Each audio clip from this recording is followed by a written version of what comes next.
Ang mo. Masahin ka siya. Mga kapi. Ay, ano, nasa na si Joyce? Jeric.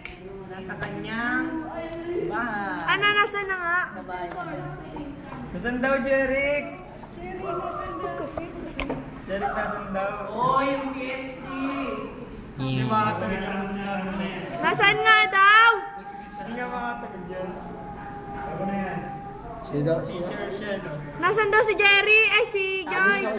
Hoy, 5 minutes na, 10 minutes. Hoy! Jeric! May sakit yung teacher sa level. Hoy! Oo. Hoy! Oh. Nasaan na daw si Sino may Joyce? sakit? Asan daw si Joyce? Airplane. Sabi mo na namang nasa puso mo. Tugtog. Masyado na akong sikat, wag mo akong unan. Ikaw na si Kat. Si Bradley na lang. Nasaan na si Joyce? Si Brother. Nasaan na nga daw si Joyce? Sa bahay. Oh, iba na Sabay, papahinga, may sagot. sakit kasi. Walang kwenta.